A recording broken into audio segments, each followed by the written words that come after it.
आज हम लोग का टॉपिक है अपॉइंटमेंट ऑफ जजेस। भारत के सुप्रीम कोर्ट या हाई कोर्ट जितने भी कोर्ट्स हैं वहां पे जो जज होते हैं उनकी नियुक्ति कौन करता है। ये एक बहुत बड़ा सवाल शुरू से भारत के लोकतंत्र में बन के रह चुका है कि देखिए, अगर इस जो डेमोक्रेसी है उसमें जो स्टेट होता है, स्टेट को समझना पड़ेगा। राज्य है क्या?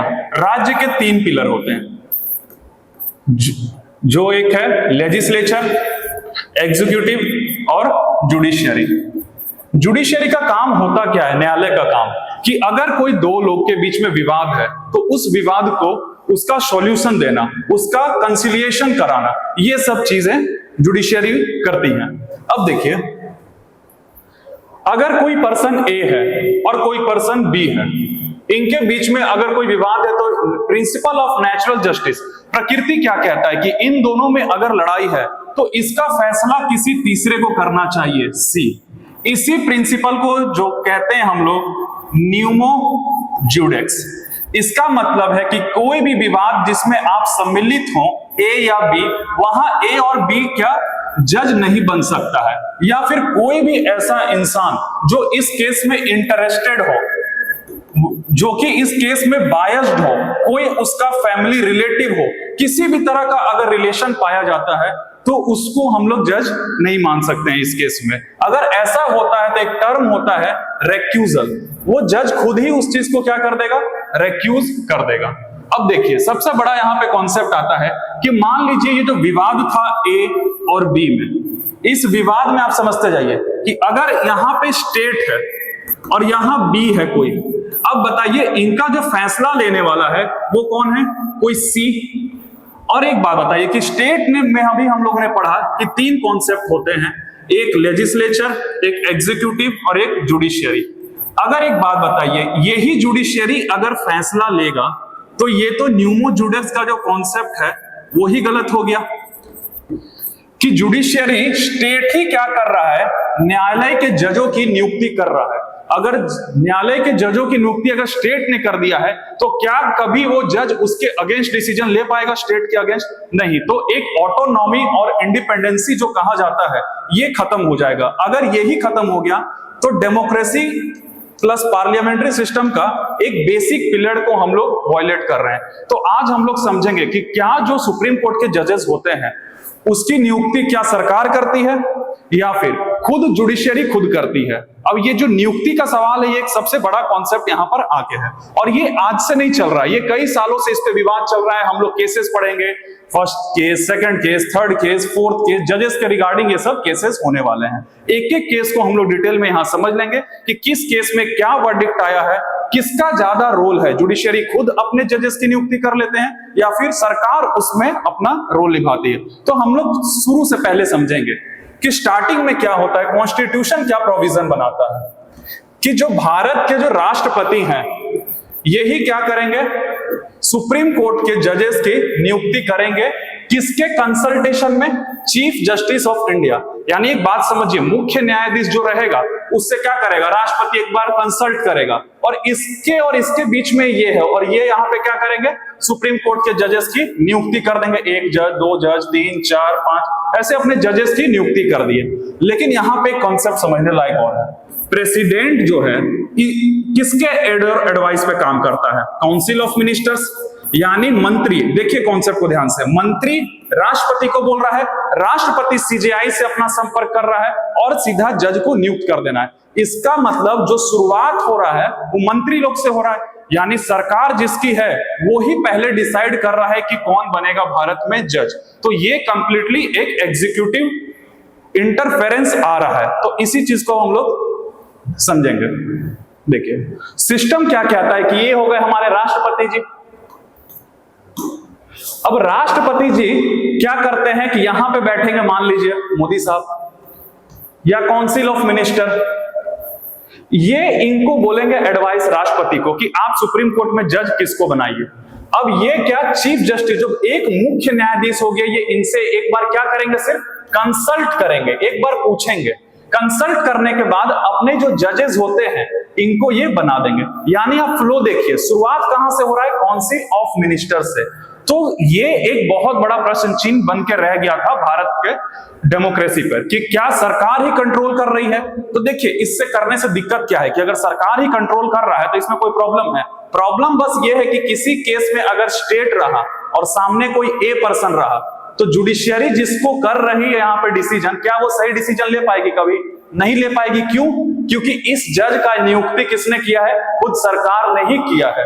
तो ये यहाँ पे कॉन्सेप्ट, न्यूमो जुडिस का कॉन्सेप्ट गलत हो गया।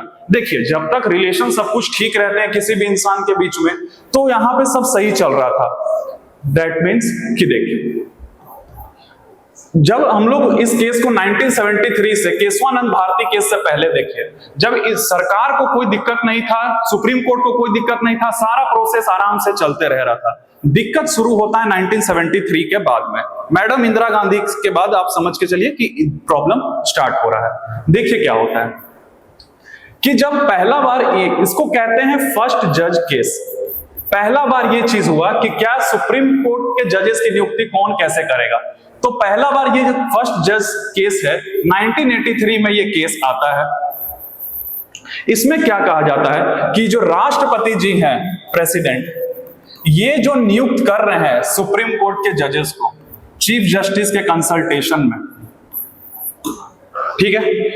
तो यहां पे क्या लगता है आपको कॉन्सेप्ट क्या होना चाहिए कि सुप्रीम कोर्ट को तो सिर्फ राष्ट्रपति कह रहे हैं, और राष्ट्रपति कहां से? काउंसिल ऑफ मिनिस्टर से। बात समझिए, डायरेक्ट ये क्या हो गया? गवर्नमेंट इंटरफेरेंस हो गया। तो यहां क्या कॉन्सेप्ट लगा कि जो पहला बार फर्स्ट जज केस आया, तो इसमें कहा गया कि जो प्रेसिडेंट है, वहां पे एक वर्ड आता है कि चीफ जस्टिस के साथ क्या करेंगे? कंसल्ट करेंगे। यानी चीफ जस्टिस है, प्रेसिडेंट है, चीफ जस्टिस है, चीफ जस्टिस से क्या किए? एक बार जाके कंसल्ट कर लिए, और हम वापस आके क्या किए? अपना ही जज बना दिए। क्या वो जो डिसीजन चीफ जस्टिस बता रहे हैं कि उनसे कंसल्ट कर रहे हैं, क्या इसको मानना जरूरी है? तो फर्स्ट जज केस में बोला गया इट इज नॉन बाइंडिंग, इसको मानना जरूरी नहीं है। तो इसमें यानी ये सिर्फ एक फॉर्मेलिटी की तरफ लिया जा रहा था कि सिर्फ आप चीफ जस्टिस से पूछ लीजिए और कोई भी जज को नियुक्त कर दिए, उसका बात मानना जरूरी नहीं है। सबसे बड़ा रेवोल्यूशन जो भारत में कहा जाता है कि भारत की जुडिशियरी में आया, वो सेकंड जज केस से आया। सेकंड जज केस आपका 1993 के टाइम होता है। अब देखिए यहां कॉन्सेप्ट क्या लगाया गया कि जब भी आप किसी का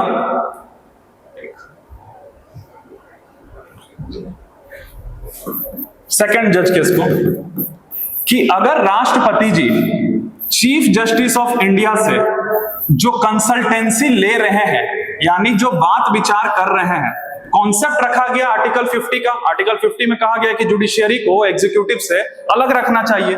तो यहां पे कहा गया सेकंड जज केस में कि जो राष्ट्रपति काउंसिल ऑफ मिनिस्टर के बोलने पे जो भी कर रहे हैं, यहां पे नियुक्ति कर रहे हैं, ये बाइंडिंग होगा नेचर में। देखिए कितना बड़ा टर्म आ गया यहां पे, बाइंडिंग है, ठीक है। बाइंडिंग का इन द सेंस कि अगर आप जो चीफ जस्टिस ऑफ इंडिया बोल रहे हैं उसी के रिस्पेक्ट में आपको काम करना है, और नहीं अगर आपको वो डिसीजन नहीं पसंद है तो अपना रीजन बताना पड़ेगा कि किस कारण से हम इनको जज नहीं नियुक्त कर रहे हैं। अब देखिए डिफरेंस को समझिए फर्स्ट जज केस में और सेकंड जज केस में। पहले क्या था? कंप्लीट पावर में कौन था फर्स्ट जज केस में? कि एग्जीक्यूटिव ही बना रहा था। क्या वो डिसीजन बाइंडिंग था? कंसल्टेंसी का कोई मतलब था? नहीं था।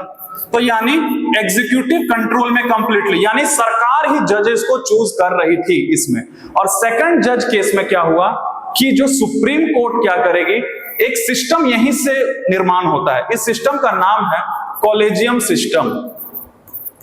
इसमें क्या होता है कि एक जजेस का पैनल बनता है, चीफ जस्टिस हो गए, उसके नीचे जजेस का पैनल बन गया, और वो जो जजेस का पैनल बना वो एडवाइस किसको दे रहा है? राष्ट्रपति को।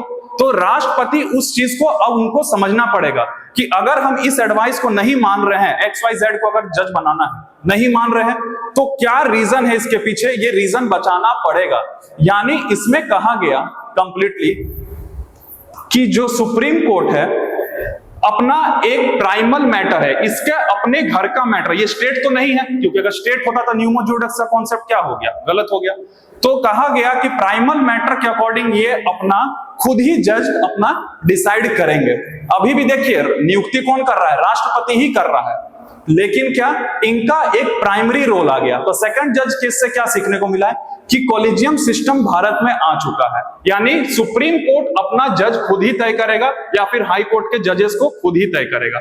अब देखिए इसके आगे थर्ड जज केस आता है, ये 1998 में। इसमें क्या है कि वो जो पैनल अभी बनाए थे कि चीफ जस्टिस थे, वो अपना कॉलेजियम यानी कि ये जज है 1 2 3, इन जजों से पूछ के अपना ये जो निर्णय ले रहे थे, इसमें क्या है कि इसके मेंबर्स में बढ़ोतरी कर दी गई, 5 मेंबर्स ला दिए गए कि अब आप किसी को भी जज नियुक्त करेंगे, चीफ जस्टिस क्या बोलेगा प्रेसिडेंट को, प्रेसिडेंट क्या करेगा, उस कंसल्टेशन का अब क्या है एक प्रॉपर वैल्यू है। यानी थर्ड जज केस में क्या कहा गया कि जो कॉलेजियम सिस्टम है उसमें जितना लोग है उसमें उसका नंबर बढ़ोतरी हो गया। अब देखिए कंप्लीट, अब इस तीनों केस को एनालाइज कीजिए। फर्स्ट में एग्जीक्यूटिव कंट्रोल में था, जुडिशियरी यानी सरकार के कंट्रोल में कंप्लीटली। सेकंड केस में देख लीजिए कि खुद जज जुडिशियरी कंट्रोल कर रहा है इनडायरेक्टली कि कौन जज बनेगा कौन जज नहीं बनेगा। तीसरे में भी कौन कर रहा है, नंबर बढ़ा दिया गया तो क्या जुडिशियरी ही कंट्रोल कर रहा है। अब देखिए 2014 में एक बड़ा सा बदलाव आता है जिसको 99th अमेंडमेंट कहते हैं। जब मोदी साहब की सरकार आई तो 2014 में फोर्थ जज केस हुआ। इसमें क्या कहा गया कि देखिए पहले कहा जाता था कि सरकार जो है जजों को नियुक्त कर रही है, तो क्या किसको कर रही है हमें नहीं पता, सरकार का जो फेवरेट आदमी होगा उसी को जज बना देंगे। लेकिन अब क्या कहा जा रहा है, मोदी साहब का है कॉन्सेप्ट कि अब इधर जो जुडिशियरी हो गया कंप्लीट, न्यायालय ही खुद अपना जज को चूज कर रही है। तो इसमें भी क्या ट्रांसपेरेंसी रहा, कोई ट्रांसपेरेंसी नहीं कि किसको भी ला के बैठा देगा, जुडिशियरी अपना ही कंट्रोल कर रहा है, किसको क्या मतलब है, किसी को कुछ पता भी नहीं चल रहा है यहाँ पे कैसे। तो अब ये देखिए इसको बोलते हैं NJAC bill, that means national judicial appointment commission. इसमें क्या कहा जाता है कि देखिए जुडिशियरी इस साइड है, अपना राय दे रहा है, यानी जुडिशियरी का अपना दिमाग भी है कि कौन जज बनेगा। राष्ट्रपति जी ऊपर बैठे हुए हैं, समझ लीजिए राष्ट्रपति जी के कंसल्टेशन में। अब कहा जाता है कि मोदी साहब जो सरकार जिनकी है वो क्या करेगी, एक पैनल बनाएगी। पैनल यानी 3 लोगों का एक कमेटी बनाएगा। वो कमेटी क्या करेगा कि वो राय देगा, 3 लोग इधर से आएगा सरकार से और 3 लोग किधर से आएगा, सुप्रीम कोर्ट के साइड से। तो यानी प्रॉपर एक फ्रेमवर्क बनाया जा रहा है कि जिसमें कि जुडिशियरी पे कंट्रोल सरकार का भी रहे, सरकार भी उसमें इंटरफेयर कर रही है, और कंप्लीट जुडिशियरी का। लेकिन जुडिशियरी में क्या कॉन्सेप्ट है कि जो फाइनल इंटरप्रिटेटर ऑफ कॉन्स्टिट्यूशन है वो कौन है, सुप्रीम कोर्ट खुद। तो क्या सुप्रीम कोर्ट ने फोर्थ केस था इसको क्या बोल दिया, अनकॉन्स्टिट्यूशनल, कि ये क्या है, असंवैधानिक है।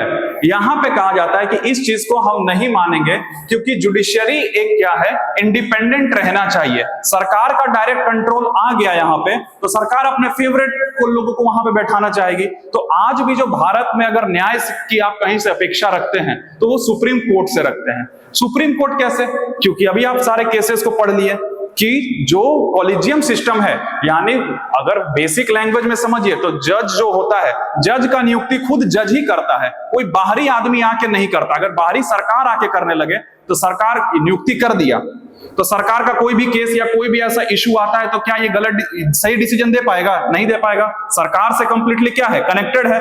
तो हमेशा सरकार को अलग रखा गया है और जुडिशियरी को अलग। जुडिशियरी अपना अलग काम करती है, अपना कॉलेजियम सिस्टम खुद अपना जजेस कैसे नियुक्त होंगे क्या है उसका कंडीशन लोग आगे पढ़ेंगे, और यहाँ पे सरकार इस चीज में अलग है। तो आज भी अगर आपसे पूछेगा कि सुप्रीम कोर्ट के जजेस की नियुक्ति किस विधान से हो रही है तो आप क्या कहेंगे, कॉलेजियम सिस्टम से।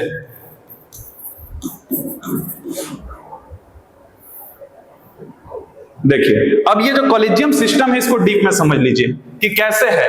देखिए ये एक प्रथा जो सरकार चाहती थी 2014 में कि एक जो लीडर होंगे, ठीक है, मान लीजिए, और जो अपोजिशन के आपके लीडर हैं, मोदी साहब हैं, ठीक है, अपोजिशन के लीडर है और चीफ जस्टिस, ये 3 लोग मिलकर क्या करेंगे, 3 लोग का एक कमेटी बनाएंगे। इन 3 लोग के कमिटी में कौन रहेगा? एक लॉ मिनिस्टर, भारत के कानून मंत्री रहेंगे, और 2 कोई भी एमिनेंट पर्सन रहेंगे जो इन तीनों के नजर में लगे कि बुद्धिजीवी आदमी है, सही आदमी है, इसके पास ज्ञान है, और भी जो क्राइटेरिया उस हिसाब से ये 3 लोग मिलेंगे। और इधर से 3 लोग कौन आएगा? सुप्रीम कोर्ट का 1 2 3 यहां के जजेस बैठेंगे, ठीक है। ये अब बताइए कितने लोग हो गए? 6 लोग, जिसमें कि 3 सरकार से और 3 न्यायालय से। ये तीनों 6 लोग मिलके एक डिसीजन लेंगे कि कौन जज बनेगा। लेकिन ये प्रपोज था, ये पास नहीं हुआ इंडिया में। तो अभी कौन सी व्यवस्था इंडिया में चल रही है? सिर्फ यही कॉलेजियम सिस्टम, जिसमें कि जजेस का पैनल ही खुद चूज करेगा कि कौन जज बनेगा, कौन जज नहीं बनेगा। आगे के कॉन्सेप्ट्स को हम लोग आगे क्लास में देखेंगे।